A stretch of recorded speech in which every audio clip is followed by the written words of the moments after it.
कल की पुराण और गरुड़ पुराण में ऐसी बातें लिखी गई हैं जो आपके रोंगटे खड़े कर सकती हैं। कलयुग के अंत की दृष्टि केवल कल्पना करने से ही मनुष्य का मन भय और आश्चर्य से भर सकता है। यह युग इतना भयावह होगा कि यह आपके दिल को झकझोर कर रख देगा। लेकिन यह कोई काल्पनिक कहानी नहीं बल्कि हकीकत है। इन पवित्र ग्रंथों में लिखी गई बातें हमें आने वाले समय की भयंकर सच्चाई से अवगत कराती हैं। आज हम इन्हीं के बारे में विस्तार से जानेंगे और आपको बताएंगे। हमारा निवेदन है कि इस जानकारी को अंत तक पढ़ें और हमारे साथ बने रहें। कलयुग के अंत की कहानी को जानने से पहले आइए कुछ उन पहलुओं को समझते हैं जो सृष्टि के इस चक्र को समझने में महत्वपूर्ण है। सबसे पहले हम उस कहानी को जानेंगे जो इन ग्रंथों में वर्णित है। इसके बाद हम आपको वे सभी मनोरंजक और भयावह दृश्य बताएंगे जो कलयुग के अंत में घटित होंगे। तो हमारे साथ बने रहें, क्योंकि यह यात्रा न केवल ज्ञानवर्धक होगी बल्कि आपको गहराई से सोचने पर भी मजबूर करेगी। हिंदू शास्त्रों में कलयुग की आयु 4,32,000 वर्ष मानी गई है। यह विवरण भागवत पुराण, एक विष्णु पुराण, लिंग पुराण और गरुड़ पुराण में मिलता है। कलयुग की शुरुआत महाभारत युद्ध के बाद द्वापर युग के अंत में मानी जाती है। वर्तमान में लगभग 5,000 वर्ष बीत चुके हैं और अभी भी लगभग 4,27,000 वर्ष शेष हैं।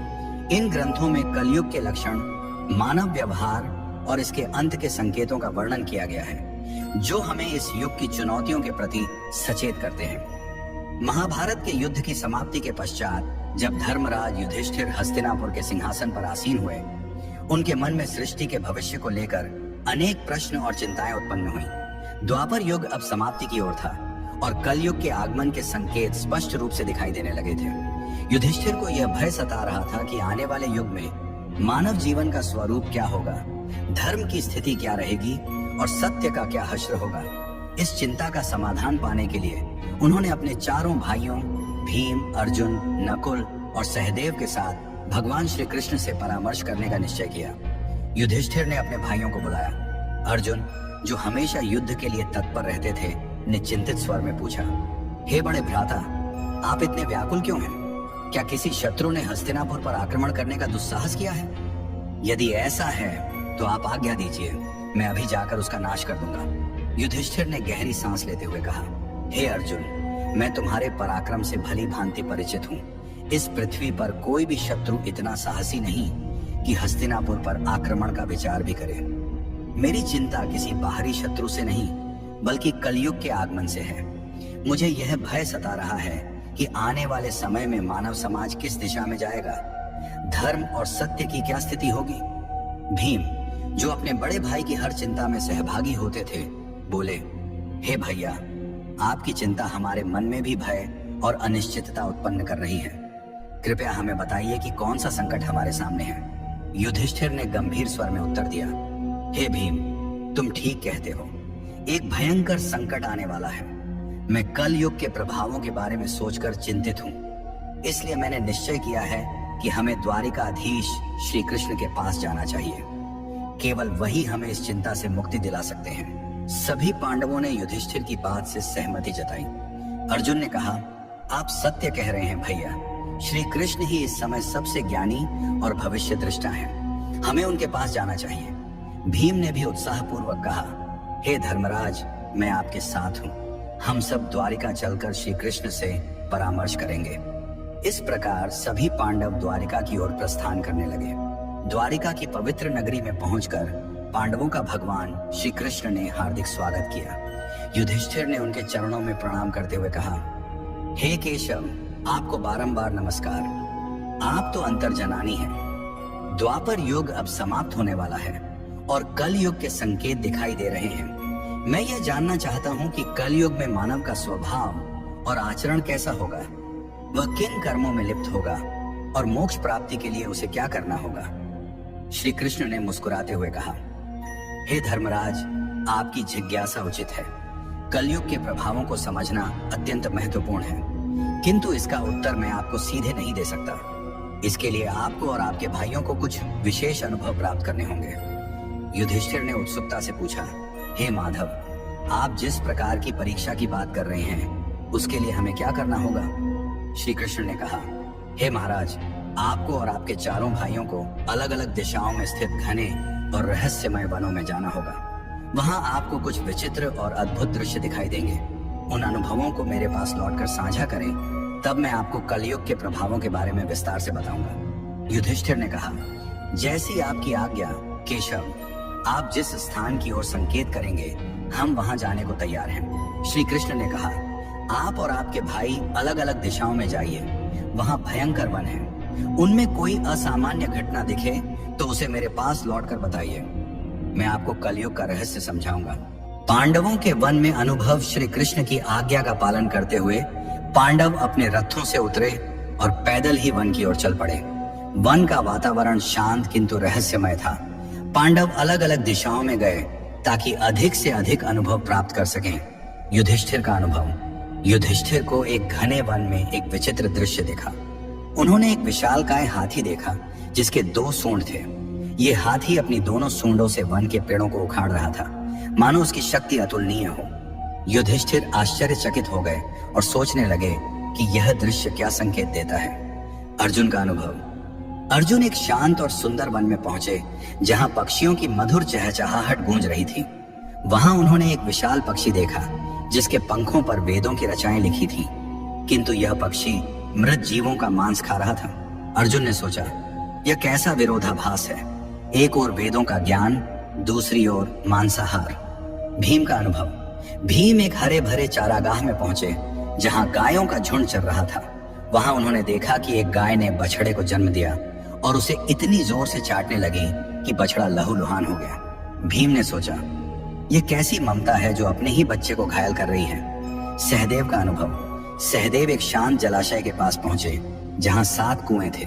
6 कुओं में पानी भरा था, किंतु सबसे गहरा बीच वाला कुआं पूरी तरह सूखा था। सहदेव ने इस दृश्य को देखकर सोचा कि यह क्या संकेत देता है। नकुल का अनुभव। नकुल एक पर्वतीय क्षेत्र में पहुंचे जहां ऊंचे ऊंचे पर्वतों पर हरे भरे वृक्ष थे। उन्होंने देखा कि एक विशाल शिला पहाड़ से लुढ़क रही थी जो अपने रास्ते में बड़े बड़े वृक्षों को उखाड़ रही थी, किंतु एक छोटे से पौधे के पास पहुंचते ही वह शिला रुक गई। नकुल इस दृश्य से स्तब्ध रह गए। श्री कृष्ण द्वारा अनुभवों का अर्थ शाम होते ही पांडव वन से लौटे और श्री कृष्ण के पास अपने अनुभव साझा करने पहुंचे। युधिष्ठिर का अनुभव। युधिष्ठिर ने कहा, हे प्रभु, मैंने 1-2 सूंडों वाला हाथी देखा। श्री कृष्ण ने मुस्कुराते हुए कहा, हे धर्मराज, ये दृश्य दर्शाता है कि कलयुग में शासक दोनों ओर से शोषण करेंगे। वे प्रजा से सेवा और भक्ति मांगेंगे, किंतु अपने स्वार्थ के लिए उनका दोहन करेंगे।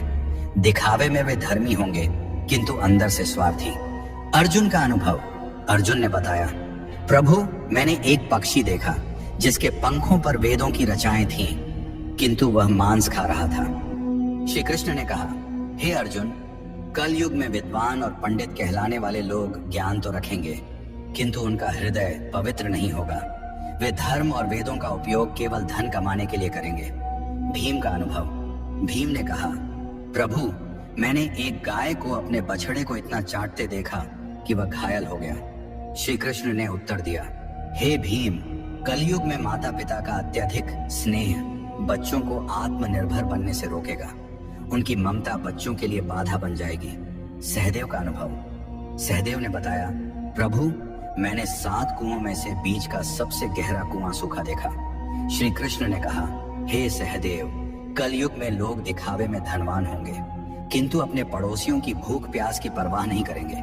स्वार्थ इस युग की पहचान होगा। नकुल का अनुभव। नकुल ने कहा, प्रभु, एक विशाल शिला बड़े बड़े वृक्षों को उखाड़ रही थी, किंतु एक छोटा पौधा उसे रोक देता है। श्री कृष्ण ने कहा, हे नकुल, कलयुग में धन और सत्ता मनुष्य के पतन को नहीं रोक पाएंगे, किंतु भगवान का नाम और सच्ची भक्ति जो एक छोटे पौधे के समान है उसे बचा सकती है। गरुड़ पुराण में एक प्रसंग में गरुड़ जी ने भगवान विष्णु से प्रश्न किया, हे प्रभु, 4 युगों सतयुग, त्रेता युग, द्वापर युग और कलयुग में कलयुग को सबसे भयावह क्यों माना जाता है? इसके अंत के क्या संकेत होंगे और यह युग कैसे समाप्त होगा? भगवान विष्णु ने उत्तर दिया, हे गरुड़, कलयुग में अधर्म स्वार्थ और पाप का बोलबाला होगा। इसके अंत के समय कुछ विशेष संकेत प्रकट होंगे जो सृष्टि के विनाश की ओर इशारा करेंगे। आइए इन 5 प्रमुख संकेतों को एक एक करके विस्तार से समझते हैं। 1. मानव आयु का ह्रास। कल युग के अंत में मानव जीवन की आयु अत्यंत कम होकर मात्र 20 वर्ष रह जाएगी। लोग 12 वर्ष की आयु में ही वृद्धावस्था के लक्षण दिखाने लगेंगे। उनके बाल सफेद हो जाएंगे, चेहरों पर झुर्रियां पड़ जाएंगी और शरीर कमजोर व रोगग्रस्त हो जाएगा। यह शारीरिक पतन मानव की जीवन शैली और नैतिकता के ह्रास का परिणाम होगा। लोग अस्वास्थ्यकर भोजन, अनियमित दिनचर्या और तनावग्रस्त जीवन जीने के कारण शारीरिक और मानसिक रूप से कमजोर हो जाएंगे। स्त्रियां 8 से 9 वर्ष की अल्पायु में ही संतान को जन्म देने लगेंगी, लेकिन उनकी शारीरिक स्थिति इतनी कमजोर होगी कि वे बच्चों का पालन पोषण ठीक से नहीं कर पाएंगे। बच्चे कुपोषण और कमजोरी के शिकार होंगे, जिससे समाज में अस्वस्थ और कमजोर पीढ़ियां उत्पन्न होंगी। इस कारण पारिवारिक और सामाजिक संरचना पूरी तरह चरमरा जाएगी। लोग अपनी भौतिक आवश्यकताओं की पूर्ति में इतने व्यस्त रहेंगे कि परिवार और रिश्तों के प्रति उदासीन हो जाएंगे। यह संकेत कलयुग के उस दौर को दर्शाता है जहां मानव की शारीरिक और मानसिक शक्ति का पूर्ण ह्रास हो जाएगा। समाज में अव्यवस्था, अशांति और अराजकता का बोलबाला होगा। लोग एक दूसरे के प्रति प्रेम और विश्वास खो देंगे और स्वार्थ ही जीवन का आधार बन जाएगा। यह स्थिति हमें चेतावनी देती है कि शारीरिक और मानसिक स्वास्थ्य को बनाए रखने के लिए संतुलित जीवन शैली और नैतिकता का पालन आवश्यक है। तो पतिव्रता स्त्रियों का लोभ। कलयुग के अंत में नैतिकता और धर्म का इतना ह्रास हो जाएगा कि पतिव्रता स्त्रियां लगभग लुप्त हो जाएंगी। एक स्त्री कई पुरुषों के साथ संबंध स्थापित करेगी, जो सामाजिक और नैतिक पतन का स्पष्ट संकेत होगा। लोग धार्मिक कार्यों जैसे पूजा पाठ, श्राद्ध, अंतिम संस्कार और विवाह जैसे संस्कारों को पूरी तरह त्याग देंगे। जल की कमी के कारण लोग स्नान करना बंद कर देंगे, जिससे शारीरिक और आध्यात्मिक शुद्धता नष्ट हो जाएगी। भोजन में मांसाहार का प्रभुत्व होगा और सात्विक भोजन जैसे फल, सब्जियां और अनाज दुर्लभ हो जाएंगे। लोग चमकीले, तंग और भड़कीले वस्त्र पहनेंगे, जो उनकी भौतिकता और आध्यात्मिकता से दूरी को दर्शाएंगे। समाज में स्वार्थ, लालच और छल कपट का बोलबाला होगा। रिश्तों में विश्वास की कमी हो जाएगी और लोग केवल अपनी सुख सुविधाओं के लिए जिएंगे। यह संकेत समाज में नैतिकता के पतन और रिश्तों के टूटने की स्थिति को दर्शाता है। लोग धर्म और कर्तव्यों से विमुख होकर केवल सांसारिक सुखों की तलाश में रहेंगे। यह स्थिति सामाजिक अविश्वास, अशांति और अनैतिकता को बढ़ावा देगी। गरुड़ पुराण हमें सिखाता है कि धर्म और नैतिकता का पालन ही समाज को स्थिर और सौहार्दपूर्ण बनाए रख सकता है। 3. वृक्षों का फलहीन होना। कलयुग के अंत में प्रकृति का भीषण विनाश होगा। वृक्ष फल और फूल देना बंद कर देंगे और केवल शमी वृक्ष ही जीवित रहेंगे। लोग शाकाहार को पूरी तरह त्याग देंगे और मांसाहार पर निर्भर हो जाएंगे। भोजन तामसिक और रोगकारी होगा, जिससे लोग कम उम्र में ही बीमारियों का शिकार हो जाएंगे। गायों की पूजा बंद हो जाएगी और उन्हें केवल दूध और मांस के लिए पाला जाएगा। ये संकेत प्रकृति के प्रति मानव की लापरवाही और अंधाधुंध दोहन का परिणाम है। वनों की कटाई, पर्यावरण प्रदूषण और प्राकृतिक संसाधनों के दुरुपयोग के कारण प्रकृति का संतुलन बिगड़ जाएगा। वृक्षों का फलहीन होना और प्राकृतिक संसाधनों का ह्रास पर्यावरणीय असंतुलन को और गहरा कर देगा। समाज में भोजन की कमी के कारण लोग भूख और कुपोषण से ग्रस्त होंगे। यह स्थिति हमें पर्यावरण संरक्षण और प्रकृति के प्रति सम्मान की महत्ता सिखाती है। 4. अल्पवृष्टि। कलयुग के अंत में वर्षा अत्यंत कम हो जाएगी। खेतों में अनाज का उत्पादन बंद हो जाएगा और जो थोड़ा बहुत अनाज होगा वह छोटा, रसहीन और पौष्टिकता से रहित होगा। फलों में रस का अभाव हो जाएगा, जिससे लोग भूख और प्यास से तड़पने लगेंगे। केवल बकरियों का दूध ही उपलब्ध होगा, जो प्राकृतिक संसाधनों की कमी को दर्शाता है। यह स्थिति सामाजिक और आर्थिक संकट को और गहरा कर देगी। लोग जीवन की मूलभूत आवश्यकताओं जैसे भोजन और जल के लिए संघर्ष करेंगे।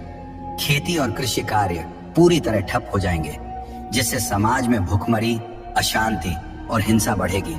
यह संकेत पर्यावरणीय विनाश और मानव की लापरवाही का परिणाम है, जो हमें प्रकृति के संरक्षण और संतुलित जीवन की आवश्यकता की याद दिलाता है। कलयुग के अंत का सबसे भयावह संकेत होगा 7 सूर्यों का उदय। भगवान विष्णु सूर्य की किरणों में विराजमान होकर पृथ्वी का सारा जल सोख लेंगे। 7 सूर्यों की तीव्र गर्मी से संपूर्ण सृष्टि जलकर राख हो जाएगी। इसके बाद भगवान विष्णु रुद्र रूप में मेघ उत्पन्न करेंगे, जो 100 वर्षों तक निरंतर भयंकर वर्षा करेंगे। यह वर्षा सृष्टि को जलमग्न कर देगी और संपूर्ण संसार का अंत हो जाएगा। यह प्रलय सृष्टि के चक्र का एक हिस्सा है, जो संहार के बाद नई शुरुआत की ओर ले जाता है। जब पाप और अधर्म अपनी चरम सीमा पर पहुंच जाएंगे, तब सृष्टि का अंत अनिवार्य हो जाएगा। यह संकेत हमें सिखाता है कि सृष्टि का प्रत्येक चक्र एक नई शुरुआत का मार्ग प्रशस्त करता है, और धर्म का पालन ही हमें इस चक्र में सकारात्मक योगदान देने के लिए प्रेरित करता है। भगवान विष्णु ने गरुड़ जी से कहा, यह विनाश केवल अंत नहीं, बल्कि एक नई सृष्टि की शुरुआत है। जब यह सृष्टि नष्ट हो जाएगी, तब परमात्मा अपनी इच्छा से एक नई, शुद्ध और पवित्र सृष्टि की रचना करेंगे। इस नई सृष्टि में धर्म, सत्य और आध्यात्मिकता का पुनरुत्थान होगा। केवल वे जीव इस नई सृष्टि में स्थान पाएंगे जिन्होंने धर्म और सत्य का पालन किया होगा। यह संदेश हमें प्रेरित करता है कि कठिन परिस्थितियों में भी सच्चाई और धर्म का मार्ग अपनाकर हम अपने जीवन को सार्थक बना सकते हैं।